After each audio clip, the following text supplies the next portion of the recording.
अब बेटा ये क्वेश्चन आपका स्ट्रेट लाइन के कॉन्सेप्ट के ऊपर ये क्वेश्चन है। अब देखो इसको लगाना कैसे। अब क्या बोला, ट्रायंगल ए बी सी। तो सबसे पहले मैं ट्रायंगल एक ए बी सी बना लेता हूँ। This is a triangle A B C. A B C. अब एंगल बी का y equal to x is the equation of bisector of angle B. तो एंगल बी का बाइसेक्टर बना दिया line y equal to x. ये मान लो यहाँ पर डी पे मिल रहा है।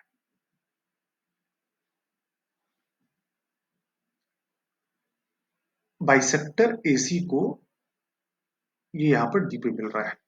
अब AC की इक्वेशन गिवन है। AC की इक्वेशन क्या है, 2x minus Y equal to 2।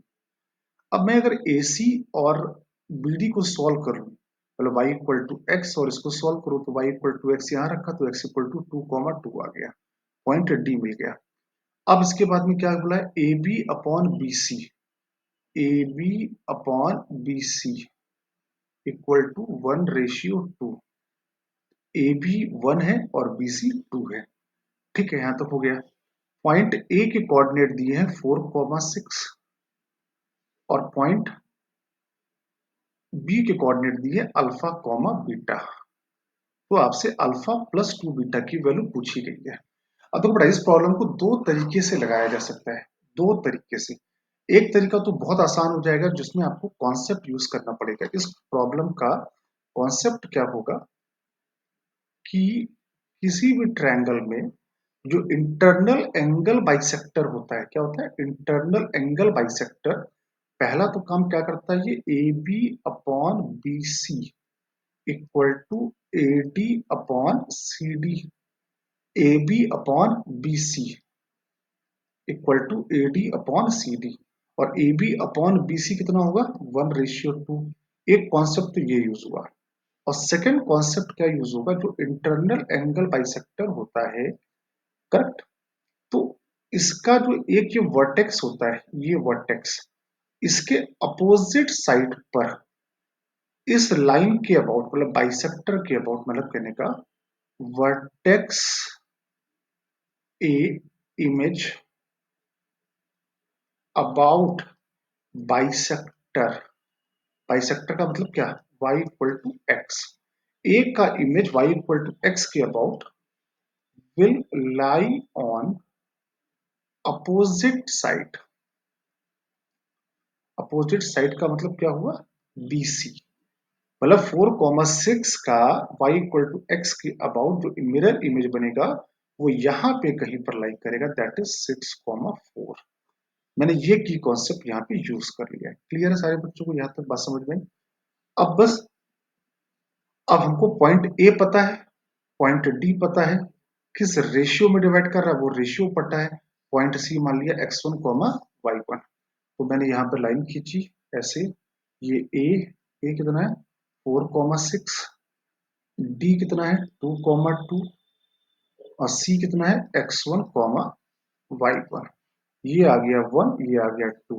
तो डी बराबर क्या आ गया, x1 प्लस 2 4 8 अपॉन 3 और क्या आएगा 1 इंटू y1 प्लस 2 6 12 अपॉन 3। और यही कोऑर्डिनेट क्या होंगे 2,2 होंगे। तो x1 प्लस 8 अपॉन 3 बराबर 2 और y1 प्लस 12 अपॉन 3 बराबर 2। तो यहां से x1 की वैल्यू क्या आ गई, x1 आ गया 2 और y1 कितना आ जाएगा -6। x1 प्लस, ठीक है ना, x1 2 4 8, ठीक है यहाँ तक। तो x1 प्लस 8, ये -2 आएगा, सॉरी कितना आएगा -2 आ गया। तो पॉइंट सी के कोऑर्डिनेट आ गए -2, -6। अब अगर आप देखो तो point B, point E, point C तो हमने निकाल लिया -2, -6। ये तीनों पॉइंट एक ही लाइन में रखे हैं, तो इनके ये तीनों पॉइंट कोलिनियर होंगे, मतलब इनकी स्लोप सबकी सेम होगी। तो जब स्लोप सेम होगी तो क्या होगा, जो slope of BE equal to slope of BC। BE की स्लोप क्या आएगी 4 minus beta upon 6 minus alpha. और BC की स्लोप क्या आएगी y1 माइनस 4 और x1 माइनस 6। अब देखो अल्फा कॉमा बीटा कहाँ रखा है, y इक्वल टू एक्स में रखा है, तो अल्फा और बीटा तो बेटा बराबर होंगे। तो 4 minus alpha upon 6 minus alpha, y1 की वैल्यू कितनी है माइनस 6 माइनस 4, और x1 की वैल्यू कितनी है minus 2 minus 6। 4 minus alpha 6 minus alpha, ये कितना है 10 अपॉन 8 मतलब 5 अपॉन 4। ये कितना आ गया 16 minus 4 alpha equal to 30 minus 5 alpha. तो अल्फा बराबर कितना आ गया 14। जब अल्फा आ गया 14 तो अल्फा प्लस 2 बीटा पूछा गया है, तो अल्फा और बीटा तो बराबर ही है, तो ये कितना आ गया 3 अल्फा।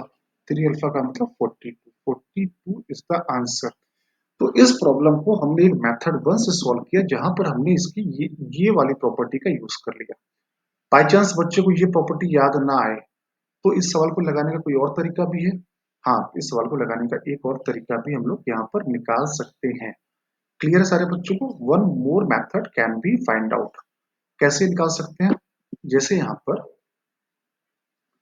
P, आपको ये पॉइंट पता चल गया -2 -6, ये पॉइंट आपको पता चल गया। तो आपको पॉइंट ए पता है, पॉइंट डी पता है, ठीक है, और आपको ये पॉइंट भी आपको पता चल गया अच्छे से। अब बेटा इस क्वेश्चन को लगाने का सेकंड मेथड, जैसे कि अगर मैं मेथड 2 की बात करूं तो हमको पॉइंट ए पता चल गया, बस हम इस कॉन्सेप्ट 2 को यूज नहीं करेंगे, बाकी पूरा सवाल यूज करेंगे। हमको पॉइंट ए पता चल गया, पॉइंट डी पता चल गया और पॉइंट सी पता चल गया। तो हमको यहाँ पर A B twice of A B बराबर बी सी गिवन है क्वेश्चन में। ये क्वेश्चन में गिवन है ट्वाइस ऑफ ए बी बराबर बी सी।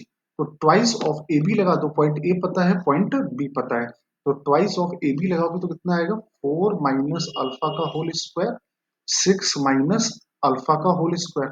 अरे बीटा बराबर यहाँ अल्फा ही, और बीसी की लेंथ क्या आएगी, बीसी की लेंथ क्या आएगी अल्फा प्लस 2 का होल स्क्वायर प्लस और बीटा प्लस 6 का होल स्क्वायर। कट। अब यहां से इसको बीटा और अल्फा तो बराबर है, यहां से इसको अल्फा के लिए सॉल्व कर लो और यहां से इसको बीटा के लिए सॉल्व कर लो, तो सेम रिजल्ट आ जाएगा। बस हमने ये वाला कॉन्सेप्ट यहाँ पर यूज नहीं किया। तो आई होप आपको मेथड 1 मेथड 2 दोनों ही समझ में आए होंगे, लेकिन मेथड 1 का जो ये रिजल्ट है, कौन सा रिजल्ट है, ये इंटरनल एंगल बाइसेक्टर वाला, ये रिजल्ट आपको अच्छे से बेटा पता होना चाहिए।